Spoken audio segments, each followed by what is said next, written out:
Hayek. What is wrong?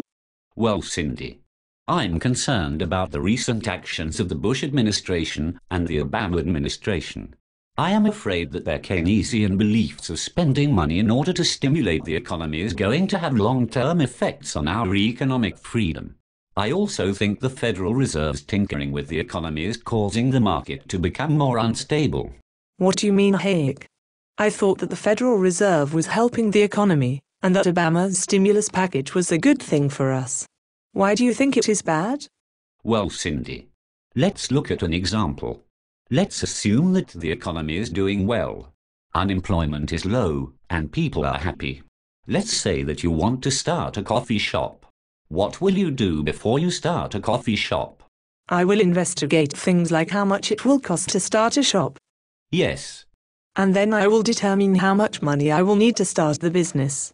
Yes, and how will you get the money to start your business? I will go to the bank. Yes. And the bank will give me money to start my coffee shop, and will tell me how much money I will need to pay every month for giving me the loan. Yes. But Cindy, what if you go to the bank, and they give you a quote for your interest payment and that quote is too high?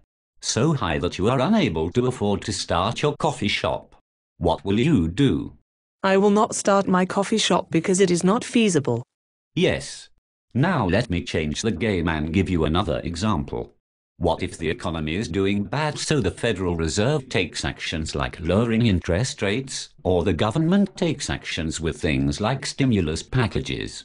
Do you think this will have an effect on whether or not you start your coffee shop? I'm not sure. I guess it might. Cindy, it will affect your actions because when you look at your costs to start your coffee shop, it will suddenly appear to be feasible. So what will you do? I will get my loan and start the coffee shop. Yes. And everything will be fine. Maybe or maybe not.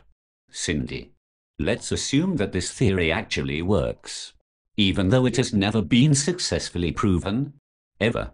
Let me repeat. This theory has never been proven ever. By assuming it works, we are assuming the mathematics behind the theory is correct. If we assume that the math behind this theory is correct, then the math predicts that government spending will result in an increase in employment, which means we get out of this recession. The math also says that eventually our economy will divert back to its original state, meaning that getting out the recession will only be temporary.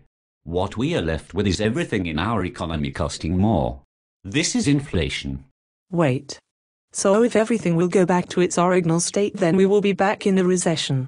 Which means that we will have to stimulate the economy again? Yes. Oh my fluffy clouds. Let me put this in street language. Stimulus spending is like trying to solve a hangover by drinking more. Eventually you will have to suffer the hangover. If you keep drinking to solve your hangover, then your liver will fail and you will die. That makes sense, Hayek. But I still don't understand though how this will take away my economic freedom. Well, Cindy, do you remember our little example about the coffee shop? Yes. Well, Cindy, if you decide to start your coffee shop during the time of artificial stimulus by the government or the Federal Reserve, then when the economy diverts back to its original state like the theory suggests, then your business will no longer be feasible. You will no longer be able to afford to run your coffee shop. This means that your business will go bankrupt and you will be stuck with payments to the bank. That sounds horrible. Well, Cindy, that isn't the least of our problems. Imagine the effects of this process across our entire economy. Imagine if thousands of small business owners and investors act upon this artificial tinkering by our government. What will the effect be to our society? I'm not sure. Well, the effect will be a lot of entrepreneurs being unable to start businesses because they will be in debt. Entrepreneurs are the foundation of our economy. Joseph Schumpeter, the famous economist who came up with the concept of creative destruction, theorized in his book, Capitalism, Socialism and Democracy, that capitalism would fail due to entrepreneurs being unable to start businesses, and capitalism being unable to continue to innovate. If you think about the government, each elected official only has a short term in office. If a politician understands that the economy will need to be stimulated on a regular basis, then they will be forced to continue stimulating it if they want to stay in power. Their short-term incentives will cause them to continue to advocate spending because they know that if they don't, the economy will fall in a recession and they will be blamed for the mistakes of the previous politicians who started this vicious spending cycle. Holy pink trees. They will keep spending? Yes. And this spending will get more dramatic over time. Look at the market.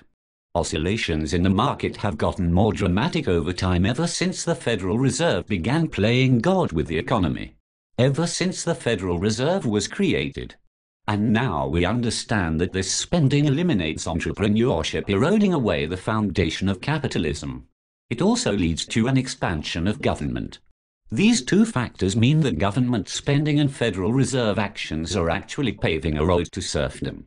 A road that may end in an alternative economic system. Socialism. Oh my heck. If you are correct, Hayek, then that would mean that our president is either A, economically ignorant, or B, only caring about getting re-elected, or C, a socialist.